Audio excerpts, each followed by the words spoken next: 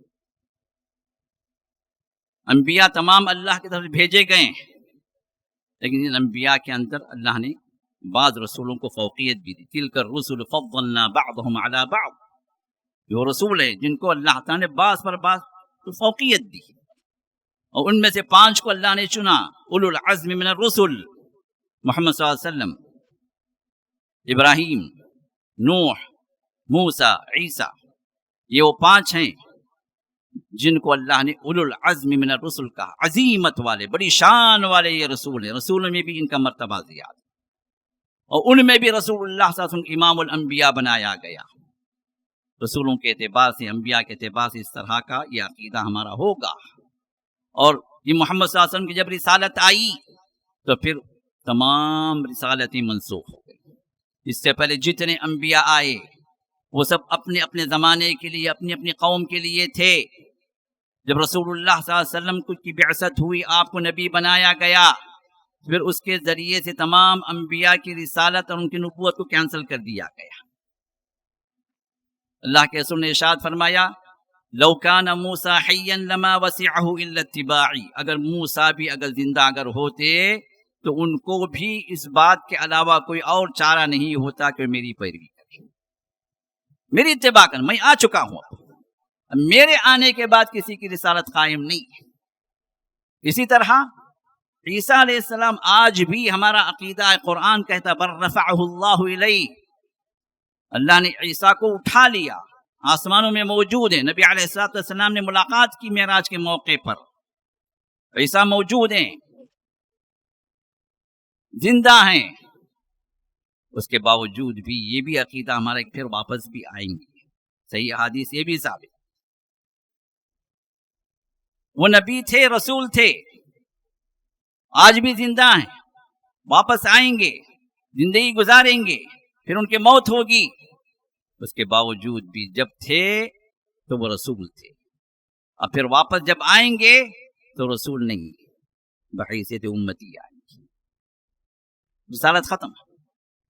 تو یہ رسولوں کے سلسلے میں جو بھی تفصیلات بتلائی گئیں، ہمارا اور آپ کا عقیدہ یعنی اہل سنت والجماعت کا عقیدہ اسی کے مطابق، اپنی منمانیاں نہیں چلیں گی۔ اور رسول اللہ سب آخری نبی ہیں، آپ کے بعد کوئی نبی نہیں، کیونکہ رسول اللہ صلی اللہ علیہ وسلم نے یہ بھی فرما دیا کہ میرے بعد نبوت کے دعوے دار ہوں گے، بلکہ 30 آئیں گے، لیکن وہ سب کے سب کذابین دجالین، سب کے سب جھوٹے، جو بھی دعویٰ کرے گا جھوٹا۔ کیوں؟ انا خاتم النبی، میں نبیوں کا سب سے آخر۔ یہاں سیل نبیوں کے سلسلے پر اللہ نے مہر لگا دی۔ جب کوئی انویلپ پیک ہو گیا، سیل لگ گئی، تو پھر نہ اس کے اندر کوئی چیز جا سکتی ہے نہ کوئی نکالی جا سکتی۔ تو رسول اللہ صلی اللہ علیہ وسلم نبوت کے سلسلے کو اللہ نے سیل کر دیا۔ اب اس کے بعد نبوت کا نہ سلسلہ ہے نہ رسول بننے کا کوئی سلسلہ۔ اب جو بھی رسول بننے کا دعویٰ کرتا ہے یا کوئی نبی ہونے کا دعویٰ کرتا ہے، نہیں جی میں بھی ہوں، جس طرح قادیانی احمدی دعویٰ کرتے ہیں، یہ لوگ اسلام سے نکل گئے، کیونکہ قرآن کی مخالفت یہ لوگ کر رہے ہیں اور رسول اللہ کی صحیح احادیث کی مخالفت کر رہے ہیں۔ نبوت کا سلسلہ جب بند ہو گیا تو جو بھی آئے گا اللہ کے فرمان میں جھوٹا ہے، اور جس قوم کا نبی جھوٹا ہو تو پھر وہ اہل باطل ہیں، وہ لوگ کفر میں چلے گئے۔ اسی وجہ سے علماء نے ان پر کفر کا فتویٰ لگایا۔ تمام قادیانی، یہ احمدی، یہ مرزائی، جو بھی اپنا نام بتاتے ہیں یہ لوگ، یہ اپنا نبی کو مانتے ہیں اللہ کے رسول کے بعد، یہ سب اسلام کی نظر میں کافر ہیں۔ اسی طرح فرشتوں پر ایمان، فرشتوں پر ایمان کے سلسلے میں بھی اہل سنت والجماعہ جو باتیں بھی کتاب و سنت سے ثابت ہیں فرشتوں کے سلسلے میں، ہمارا اور آپ کا ایمان اس پر ہونا چاہیے۔ بعض لوگ آج کے دور میں نہیں، وہ جو ہے خیر و شر کی جو طاقتیں ہیں اس کو فرشتے اور شیطان کہا گیا۔ یہ بہت لاجیکل، جو ریشنلسٹ جو مسلم ہیں، اپنے آپ کو مسلمان کہتے ہیں لیکن ریشنلزم کو فالو کر، اپنی عقل کو فالو کر، نہیں جی وہ کوئی چیز نہیں ہے۔ وہ جو نورانی جو بولتے ہیں وہ کیا ہے؟ وہ خیر کی طاقت ہے۔ یہ جتنی بھی شیاطین ہیں، جنات ہیں، یہ بھی کوئی حقیقت نہیں ہے، یہ جو شر کی طاقت ہے۔ یہ اصل میں جو اپنی عقل کی طاقت کو لگا رہے ہیں تو شریعت کی طاقت انہیں سمجھ میں نہیں آتی۔ واضح دلائل ہیں قرآن کے بھی، واضح دلائل ہیں رسول اللہ صلی اللہ علیہ وسلم کے حدیث کے بھی کہ فرشتے مخلوق ہیں۔ رسول اللہ صلی اللہ علیہ وسلم نے ارشاد فرمایا الملائکۃ خلقت من نور والجان خلقت من نار،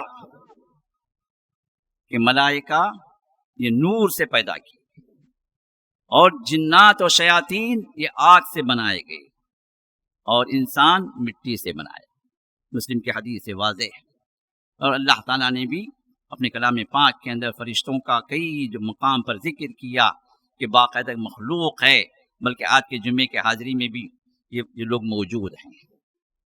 نظر نہیں آتے، لیکن کوئی چیز نظر نہیں آتی کا مطلب یہ نہیں ہے کہ آپ اس کا انکار کر دیں۔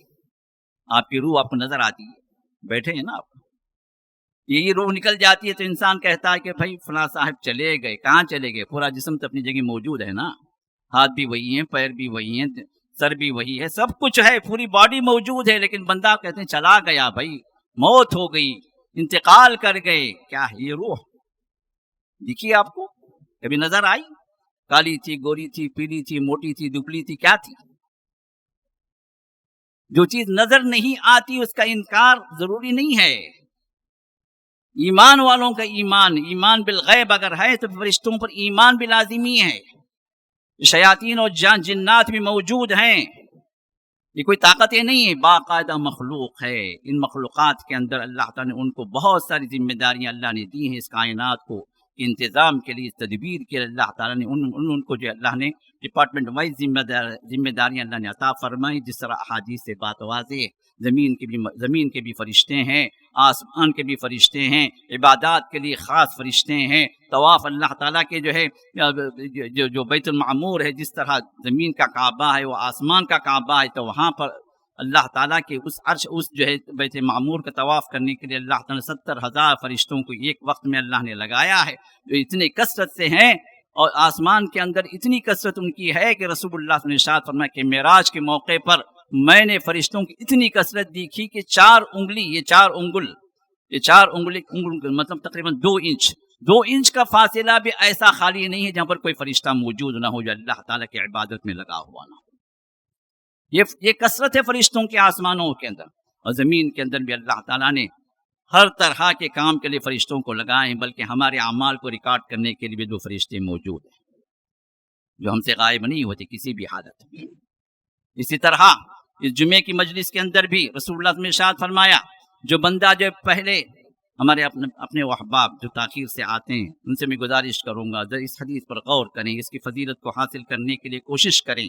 آتے تو ہیں لیکن خطبہ شروع ہونے سے پہلے اگر آ گئے تو یہ فضیلت بھی حاصل ہو جائے گی۔ وہ کیا ہے؟ آپ نے فرمایا کہ جمعے کے دن فرشتے دفتر لے کر، رجسٹر لے کر کھڑے ہو جاتے ہیں دروازوں پر، مسجد کے دروازے پر، جتنے دروازے ہیں وہاں پر فرشتے موجود ہوتے ہیں۔ 10 دروازے 10 دروازوں پہ رہیں گے۔ اب جو بندہ بھی پہلے وقت میں داخل ہوتا ہے، یہ 5 جو ہے گھڑیاں، یہ 5 جو ہے وقت کے اعتبار سے کیٹیگری وائز اللہ کے رسول نے ذکر فرمایا۔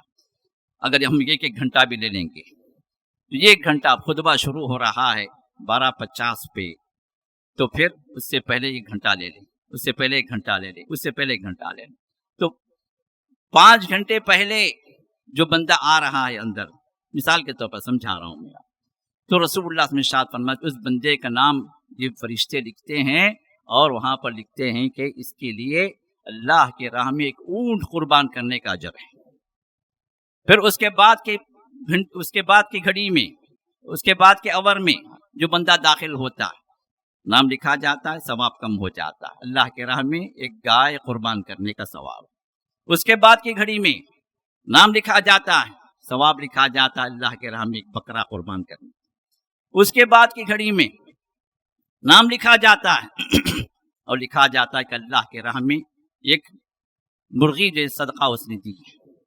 اور اس کے بعد کی گھڑی میں یہ سب سے لاسٹ آور ہے جو امام کے ممبر پر چڑھنے سے پہلے تک کا، اس میں نام لکھا جاتا ہے، اور یہ کہا جاتا ہے کہ اس کے بعد کہ یہ بندہ داخل ہوا جمعے کا اس کو اجر ہے، اور ساتھ میں اللہ کے راہ میں 1 انڈا اس نے صدقہ دیا۔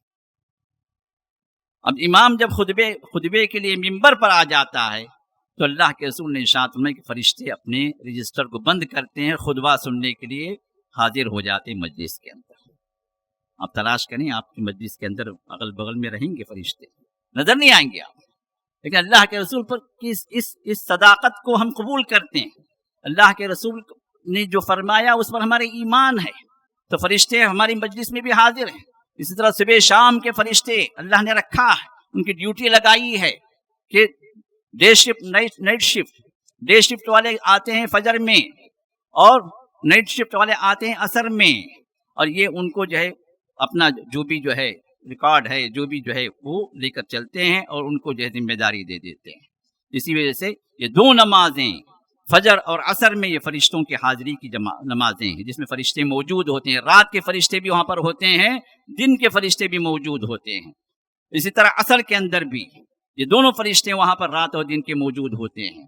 تو فرشتوں کو اللہ تعالیٰ نے مختلف انداز سے پیدا کیا، ان کو مختلف طاقتیں دی ہیں، ان کے مختلف جو ہے شکلیں اللہ نے بنائی ہیں. شروع کے خطبے کے شروع میں میں نے فرشتوں کے سلسلے میں وہ آیت سورہ فاطر کی پہلی آیت، اس میں اللہ تعالیٰ نے ارشاد فرمایا کہ یہ فرشتے اولی اجنحۃ، کہ ان کے جو پر ہیں، اور یہ پر جو ہے مثنا دو پر ہیں، دو پر ہیں، ادھر بھی دو ادھر بھی دو، یا ممکن ہے ایک ادھر ایک ادھر، دو پر ہیں. ثلاثہ، تین پر ہیں. رباع، چار پر ہیں. اور محمد رسول اللہ صلی اللہ علیہ وسلم نے سب سے عظیم ترین فرشتہ جو جبریل ہے، ان کو جو اللہ کے رسول نے اپنی ان آنکھوں سے 2 مرتبہ اصلی شکل میں دیکھا. ایک مرتبہ تو سورہ مدثر کا جب وحی نازل ہوئی اس وقت، اور ایک مرتبہ معراج کے موقع پر، جس میں رسول اللہ صلی اللہ علیہ وسلم ارشاد فرماتے ہیں، عائشہ کی روایت ہے کہ رسول اللہ صلی اللہ علیہ وسلم نے جبریل کو اپنی اصلی شکل میں 2 مرتبہ دیکھا، اور ان کے 600 پر تھے، 600 پر.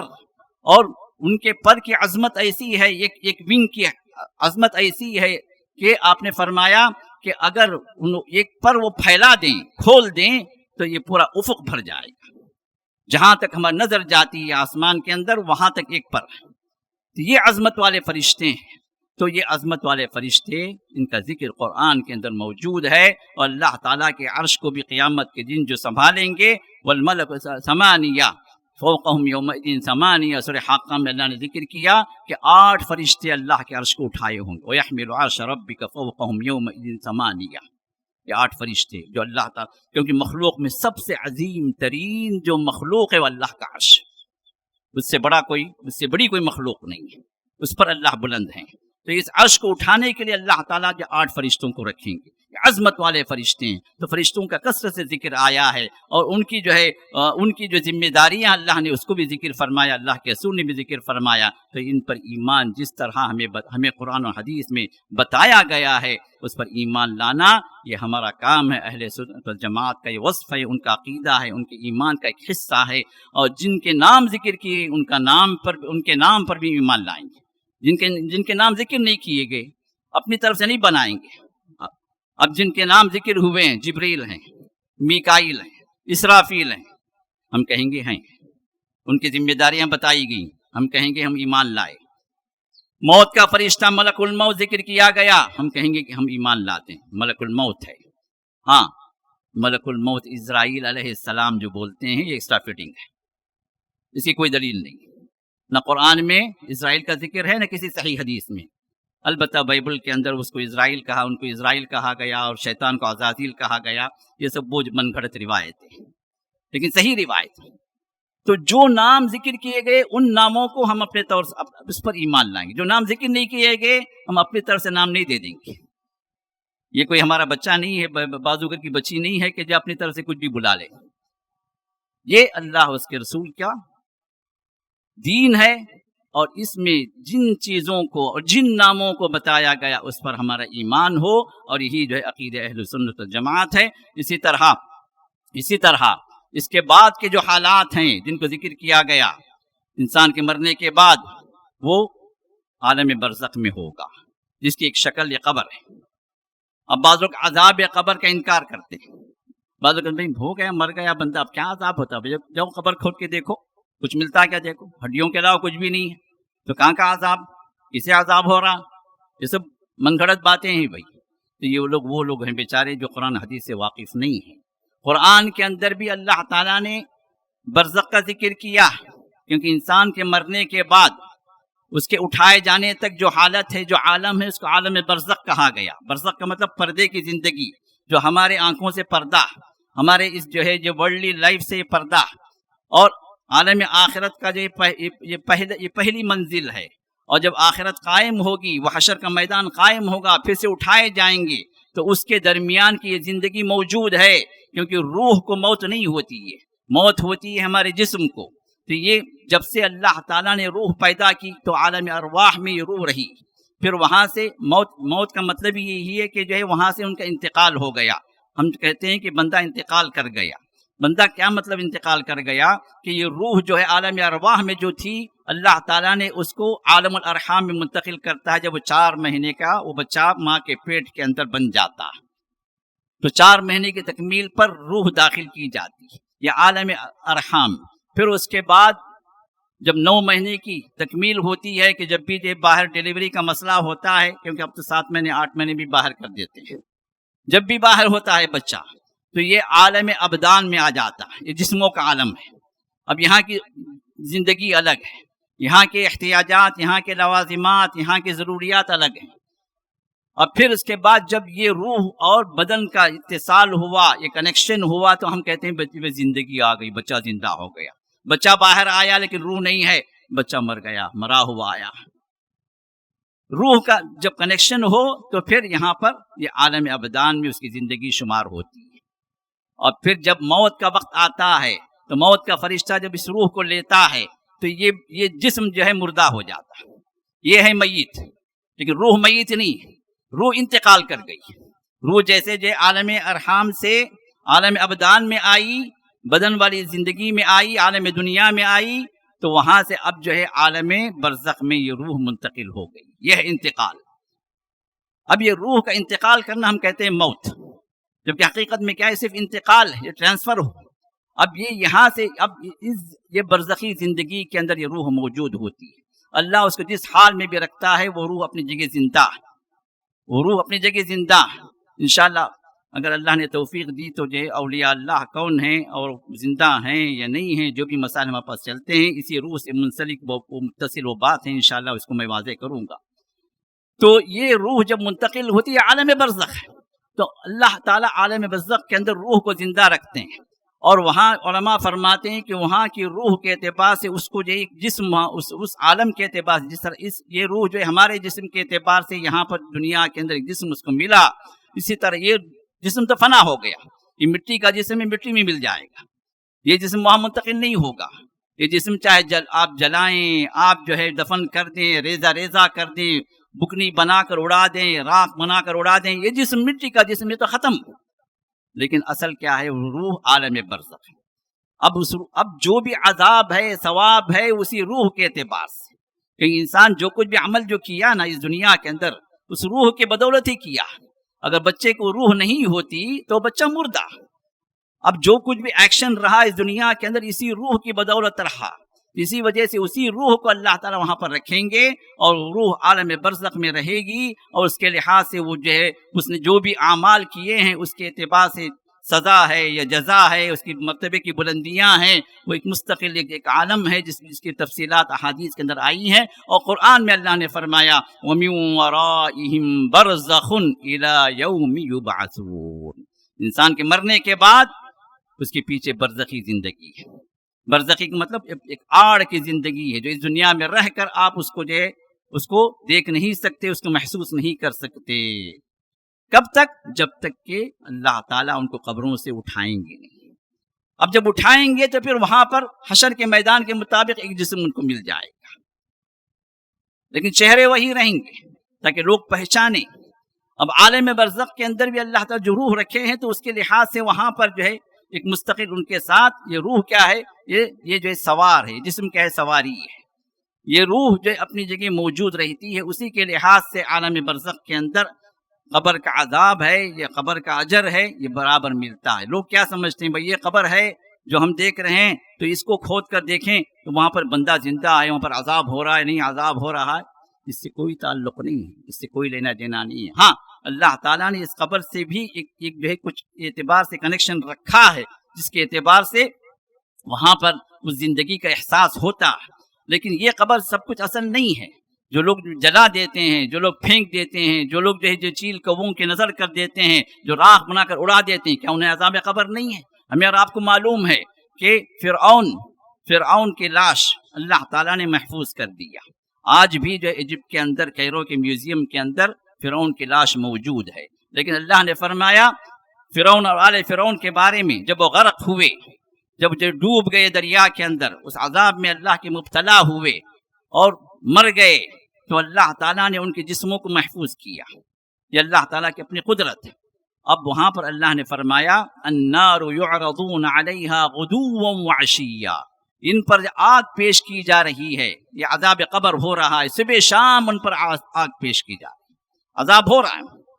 کیوں؟ اس کے بعد اللہ فرماتا ہے وَيَوْمَ الْقِيَامَةِ، پھر اس کے بعد جب قیامت کا معاملہ آئے گا، وہاں پر کھڑے ہوں گے، جب وہ جہنم میں جائیں گے، ادخلوا آل فرعون اشد العذاب. اس سورہ فاطر کے اندر اللہ نے ارشاد فرمایا، سورۃ المؤمن کے اندر، سورہ غافر کے اندر، تو جس میں اللہ نے فرمایا کہ اب انہیں عذاب ہو رہا ہے، صبح شام جو ان پر عذاب پیش کیا جا رہا ہے، عذاب مبتلا ہیں.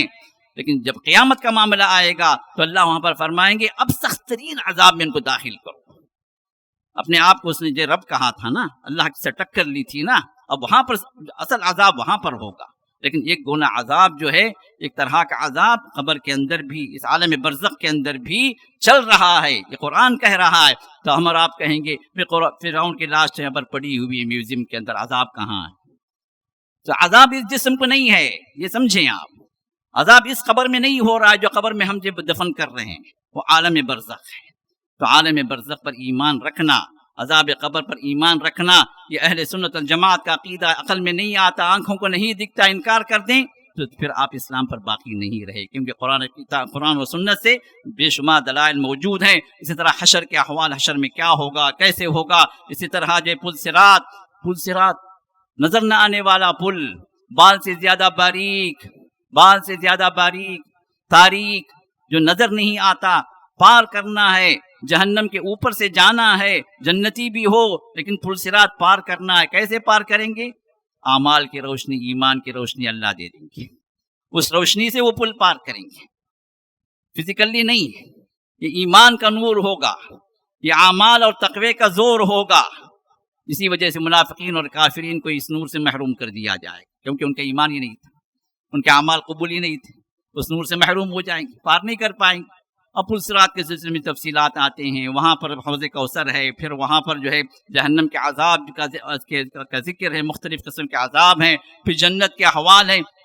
یہ سب وہ امور غیبیہ ہیں جو ہماری عقل سے ہم جو حاصل نہیں کر سکتے. لیکن وَيُؤْمِنُونَ بِالْغَيْبِ، اللہ تعالیٰ نے اپنے نیک بندوں کی صفات میں، متقین کی صفات میں فرمایا کہ جو یہ لوگ غیب پر ایمان رکھنے والے ہیں. تو جتنی باتیں بھی قرآن کریم کے اندر ذکر کی گئی ہیں، اور جتنی بھی احوال اور جتنے بھی وہاں کے مسائل، جتنے بھی وہاں کے جو ہے جو کچھ بھی پیش آنے والے واقعات ہیں انسان کے مرنے کے بعد جنت میں داخل ہونے تک اور وہاں پر رہنے میں، ان سب پر ہمارا ایمان ہوگا. ہم کسی کا انکار نہیں کر سکتے، اور اس وجہ سے نہیں کر سکتے کہ بھائی ہماری عقل میں نہیں آتی، بھائی ہم کو نہیں دکھتا بھائی، تو اس وجہ سے ہم جو ہے ہمیں تسلیم نہیں ہے. تو پھر یہ وہ لوگ ہیں جو نام کے تو مسلمان ہیں، ریشنلسٹ ہوں گے اور کسی کو فالو کرنے والے ہوں گے، لیکن اللہ اس کے رسول کو اور صحابہ کی جماعت کو فالو کرنے والے نہیں بنیں گے.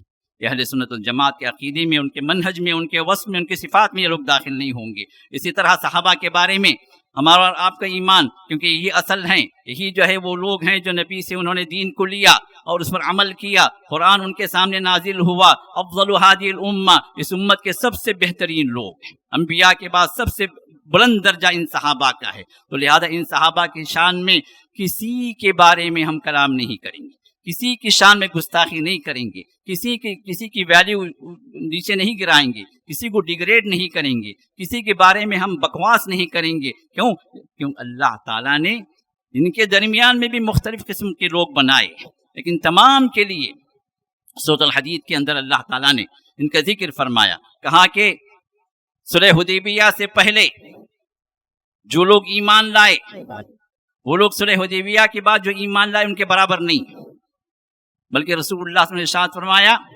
کہ جو لوگ صلح حدیبیہ سے پہلے جو ایمان لائے،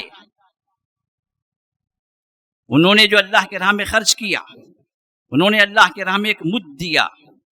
وہ بعد کے لوگ سونا بھی خرچ کر دیں تو ان کے مرتبے کو نہیں پہنچ سکتے. تو صحابہ کے درمیان میں بھی کیٹیگری وائز ہے، لیکن ہر صحابی جب صحابی بن گیا، وہ اللہ کے رسول کو ایمان کی حالت میں دیکھ لیا، ملاقات کر لیا، اور پھر اسی ایمان ہی پر ان کا انتقال ہوا، تو پھر یہ وہ فضیلت ہے جو اللہ نے ان کو دی ہے. دنیا کا سب سے بڑا ولی جو غیر صحابی ہے، دنیا کا سب سے بڑا جو ہے جو مرتبے والا، تمام لوگ اس کو جو بہت عظمت والا ولی سمجھتے ہیں، اس صحابی کے پیر کی دھول تک بھی نہیں پہنچ سکتا. کیوں؟ اس صحابی کو اللہ نے نبی سے ملاقات کا شرف دیا. نبی سے ملاقات کا شرف ہی جو یہ اتنا عظیم شرف ہے کہ ہماری اور آپ کی زبان ان کے سلسلے میں نہیں کھل سکتی. یہ کہنا کہ بھائی فلاں نے غلطی کی، فلاں کو ایسا نہیں کرنا چاہیے تھا، فلاں کے اندر نفاق کا مظہر ہے، فلاں جو ہے گمراہ ہو گئے تھے، فلاں بھٹک گئے تھے، کون ہوتے آپ صحابہ کے شان میں گستاخی کرنے؟ کون ہوتے آپ صحابہ کے لیے منہ کھولنے کے لیے؟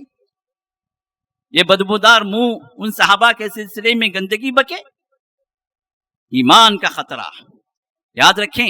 صحابہ کے سلسلے میں جو بھی بکواس کرے، جو بھی ان کی شان میں گستاخی کرے، اس کی ایمان کا خطرہ، کیونکہ رسول اللہ صلی اللہ علیہ وسلم نے ایمان کو ان صحابہ کے ساتھ منسلک کیا، اور قرآن نے ان صحابہ کے ایمان کو معیار بنا دیا. فَإِنْ آمَنُوا بِمِثْلِ مَا آمَنْتُمْ بِهِ فَقَدِ اهْتَدَوْا. اگر ان صحابہ ان صحابہ کے طریقے پر اگر تم ایمان لاؤ گے تو پھر ہدایت پاؤ گے. تو صحابہ کی قدر و منزلت کو اللہ تعالیٰ نے بلند کیا. مختلف مراتب رہے ان کے سامنے، ان کے درمیان میں، اس کے باوجود بھی اللہ تعالیٰ نے جس سورہ حدید میں فرمایا وَكُلًّا وَعَدَ اللَّهُ الْحُسْنَى. صحابی جس درجے کا بھی ہو، اللہ تعالیٰ نے اس کے ساتھ جنت کا وعدہ کیا. جب اللہ نے جنت کا وعدہ کر دیا تو پھر آپ کون ہوتے بھائی جو اس کی شان میں گستاخی کرے، اس پر جو ہے آپ اپنے فیصلے دائر کریں، آپ اپنے کورٹ کے اندر اس کو جج بن کر آپ جو ان کے بارے میں یہ کہیں کہ انہوں نے ایسا کیا، انہوں نے ویسے کیا. ایمان لائیں صحابہ کی عظمت پر. قرآن کہتا ہے، محمد رسول اللہ کی صحیح احادیث نے ایمان کو جوڑ دیا، آپ سے محبت کو جو ہے جوڑ دیا، ان صحابہ سے محبت کو. تو لہذا آج کے دور کے اندر شیعہ تو شیعہ ہیں، وہ رافضہ ہیں، وہ تو اسلام سے نکلے ہوئے لوگ ہیں، ان کو چھوڑ دیں. لیکن ہمارے اپنے مسلمانوں کے جماعتوں کے اندر کچھ لوگ ایسے بھی ہیں جو ان صحابہ کے سلسلے میں یہ بات ان کے ذہنوں کے اندر ہے اور ان کے باتوں کے اندر بھی ہے. بھائی فلاں صحابی نے ایسے کیا، معاویہ نے ایسے کیا، عمر بن عاص نے ایسے کیا، ابو موسیٰ اشعری نے ایسے کیا. کیسے کیا آپ سے پوچھا نہیں جائے گا. آپ اپنے ایمان کی خیر منائیں. آپ کون ہوتے ان کے شان میں گستاخی کرنے کے لیے؟ یہ تمام تاریخی روایتیں ان شیعوں نے گھڑی ہوئی ہیں، ان رافضوں نے صحابہ کے شان میں گستاخی کرنے کے لیے کیونکہ ان صحابہ کو انہوں نے کافر قرار دیا. یہ پورے صحابہ کافر ہیں. کچھ رافضہ جو ہے 3 کو باہر نکالتے ہیں، کچھ 4 کو نکالتے ہیں، کچھ 5 کو نکالتے ہیں. بس یہی جو ہے ایمان پر باقی تھے، باقی سب مرتد ہو گئے، سب کافر ہو گئے نعوذ باللہ. اور انہوں نے اس کے لیے مختلف روایتیں، من گھڑت روایتیں انہوں نے راویوں کو پیدا کیا، من گھڑت روایتوں صحابہ کے شان میں گستاخی کے لیے، ان کے کفر کو بتانے کے لیے ایسے واقعات گھڑے جو در حقیقت صرف تاریخ کی کتابوں کے اندر موجود رہ گئے، لیکن حقیقت میں نہیں. ہمارا ایمان اللہ پر ہے، اللہ کی کتاب پر ہے. اللہ کی کتاب کہہ رہی ہے کہ یہ رضی اللہ عنہم ورضوا عنہ. اللہ کی کتاب کہہ رہی ہے کلا وعد اللہ الحسنى. اللہ کی کتاب کہہ رہی ہے اولئک هم الصادقون صدقوا رجال صدقوا ما عهد اللہ علیہ. اللہ تعالیٰ نے فرمایا کہ سچے ہیں، یہ سچے ہیں، سچائی کو انہوں نے قبول کیا، سچے رہے مرتے دم تک، ان کے لیے جنتیں ہیں. اور ہم اور آپ بڑی آسانی کے ساتھ ان کی شان میں گستاخیاں کرتے ہیں. کیسا ایمان ہے؟ یہ اہل سنت والجماعت کا عقیدہ نہیں ہے، کہ ان کی صفت نہیں ہے کہ صحابہ کے سلسلے میں اس طرح کوئی بھی بات کہیں، اپنی زبانوں کو بند کریں اور جو ہے صحابہ کی عظمت کو جو ہے سمجھیں اور جو ہے اس کو قبول کریں، کیونکہ یہی اصل سلف ہیں، یہی اصل جماعت ہیں، یہی سلف صالحین ہیں. انہی کی پیروی کرنے کا ہمیں حکم دیا گیا، اور ان کی پیروی جو انسان کرے وہ جو اہل سنت والجماعت میں داخل ہوگا، وہ ان کے منہج پر رہے گا. اسی طرح جس طرح صحابہ سے محبت لازم ہے ہمارے ایمان کی، اسی طرح یہ بھی لازم ہے کہ ہم اہل بیت سے بھی محبت کریں. یہ لوگ کہتے ہیں کہ بھائی یہ اہل بیت سے محبت نہیں کرتے، یہ جو اہل بیت کے دشمن ہیں. نہیں، یہ لوگ اپنے عقل کے دشمن ہیں. جس طرح صحابہ سے محبت ہمارے ایمان کا جز ہے، اسی طرح اہل بیت سے محبت بھی ہمارے ایمان کا جز ہے. محمد رسول اللہ نے ارشاد فرمایا اذکرکم فی اہل بیتی، میں تمہیں اللہ کا واسطہ دیتا ہوں، اللہ کی یاد دلاتا ہوں، میرے اہل بیت کے سلسلے میں تم کوئی کمی نہ کرنا۔ اور لیکن سب سے پہلے بات سمجھنے کی یہ ہے کہ اہل بیت کون ہیں۔ ان رافضہ کے اندر اہل بیت کون ہے؟ ان کے عقیدے کے مطابق اہل بیت صرف پنجتن پاک ہے، محمد، پھر حضرت فاطمہ، علی، حسن، حسین، بس یہ اہل بیت، باقی سب خارج۔ اہل بیت اصل میں کس کو کہتے ہیں؟ ہمارے اپنے استعمال میں بھی اگر ہم کہیں بھئی آپ کے اہل بیت، اہل خانہ، ہم اردو میں کہتے ہیں، بیت کی جگہ خانہ بولتے ہیں، اہل خانہ آپ کے خیر سے ہیں، تو اس کا مطلب کیا ہے؟ صرف آپ کا ایک دو بیٹا بیٹی مراد ہے، یا کہ پورے جو ہے آپ کے گھر والے مراد ہوں گے؟ آپ کی بیوی سب سے پہلے آتی ہے، آپ کے بچے آتے ہیں اس، اور قرآن بھی یہی جو ہے استعمال کیا۔ سورۃ الاحزاب کے اندر اللہ تعالیٰ نے اہل البیت کا ذکر کیا، وہاں پر اللہ کے نبی کی بیویاں جہاں پر موجود ہیں وہ مراد ہیں، کیونکہ اللہ کے نبی کی بیویوں کا ہی وہاں پر تذکرہ آیا۔ یا ایھا النبی قل لازواجک، اے نبی آپ اپنے بیویوں سے کہیں، تو بیویوں کا ذکر کر کے آگے اللہ نے فرمایا کہ اہل البیت، یہ اہل بیت ہیں۔ تو اہل بیت کے اندر، اہل خانہ کے اندر سب سے پہلے آتے ہیں بیویاں، بیوی آتی ہے، بیوی ہوگی تو پھر بچے آئیں گے۔ بیوی ہی کو آپ شمار سے نکال دیں، حضرت عائشہ کو کافر کہہ دیں، حضرت عائشہ پر بہتان لگائیں، حضرت عائشہ کو لعنتی کہیں، حضرت عائشہ پر کوڑے مارنا چاہیے، ان کا آخری جو امام آئے گا تو اٹھ کر پہلا کام یہی کرے گا، حضرت عائشہ کو نکالے گا اور کوڑے مارے گا، رجم کرے گا۔ جو عائشہ کو نکال دے اہل بیت سے، پھر اہل بیت کہاں رہ جاتے ہیں؟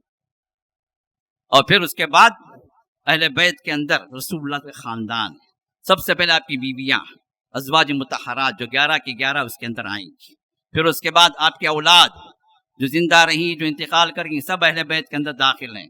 پھر آپ کے جو چچا کا خاندان، جو آل عباس، حضرت عباس کا خاندان، آل جعفر، جعفر کا خاندان، اسی طرح آل حارث، حارث کا خاندان، یہ سب جو ہے اہل بیت کے اندر داخل ہیں۔ تو یہ تمام جتنے بھی رسول اللہ کے رشتہ دار ہیں، جو ایمان کی حالت میں جو رہے اور ایمان کی حالت میں انتقال کر گئے، ان سب سے محبت کرنا ہمارے ایمان کا لازمہ ہے، ہمارے ایمان کا تقاضا ہے۔ ہم ان سے محبت کرتے ہیں، ہم کسی کو بھی جو ہے ان کے مرتبے سے نہیں گراتے، کسی کے لیے بھی ان کی جو شان اللہ اس کے رسول نے رکھی ہے اس کی تنقیص نہیں کرتے، اس کے اندر کوئی کمی نہیں کرتے۔ یہ ہمارا ایمان ہونا چاہیے۔ یہ نہیں کہ ان میں سے صرف آپ 4-5 کو نکال دیں، کہتے ہیں کہ یہ اہل بیت ہیں، باقی سب نہیں مانتے۔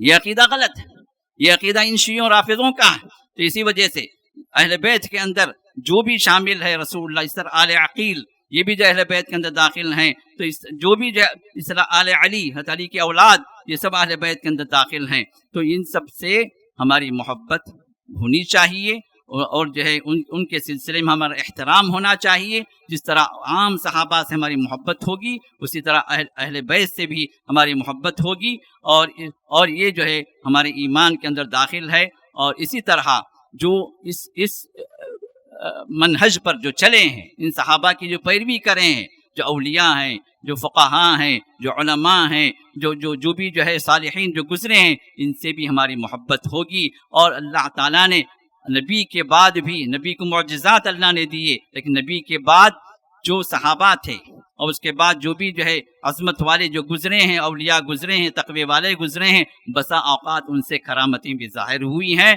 اب لوگ کہتے ہیں بھائی یہ تو کرامت کو مانتے بھی نہیں۔ مانتے ہیں لیکن ماننے کے لیے ہمیں دلیل چاہیے۔ اولیاء اللہ کی کرامتیں موجود ہیں لیکن دلیل کے ساتھ، کیونکہ کرامتوں کا انکار یہ عقیدہ اہل سنت والجماعت میں داخل نہیں ہے۔ ہم اقرار کریں گے، لیکن من گھڑت جو کرامتیں جو بے شمار لوگوں نے بنا رکھی ہیں، ہر قبر کے ساتھ ایک کرامت ہے، ہر جھنڈے کے ساتھ ایک کرامت ہے، ہر کنڈے کے ساتھ ایک کرامت ہے، یہ ہمیں نہیں چاہیے۔ آپ کے کنڈے آپ اپنے پاس رکھیں۔ ہم کرامت تسلیم کرتے ہیں لیکن دلیل کے ساتھ۔ صحابہ کی بعض کرامتیں ہوئی، انشاءاللہ ہمارا جب اللہ نے توفیق دی تو انشاءاللہ ولایت کے سلسلے میں ولی کون ہے، اللہ کا ولی کون ہے اور کرامتیں کیا ہیں، انشاءاللہ اس سلسلے میں بات آئے گی انشاءاللہ۔ اللہ تعالی ہم سب کو صحیح عقیدے پر اللہ تعالی ہم سب کو گامزن کرے، اس پر باقی رکھے، استقامت اللہ عطا فرمائے، ان اہل سنت والجماعت کے طریقے پر ہم مرتے دم تک رہیں، ان صحابہ سے محبت، اہل بیت سے محبت اللہ تعالی ہمارے دلوں کے اندر جاگزی فرمائے، اور اللہ تعالی ہمیں جو ہے ہدایت پر قائم رکھے، اور ہدایت پر ہی اللہ تعالی ہم سب کو واپس بلائے، اور اللہ تعالی ہم سب کو جس طرح ان مجلسوں میں جمع فرما رہے ہیں اللہ تعالی جنتوں میں بھی جمع فرمائے، آمین یا رب العالمین۔ بارک اللہ لنا ولکم فی القرآن العظیم ونفعنی وإیاکم بالآیات والذکر الحکیم، انہ تعالی جواد کریم ملک بر رؤوف رحیم رب الحلیم۔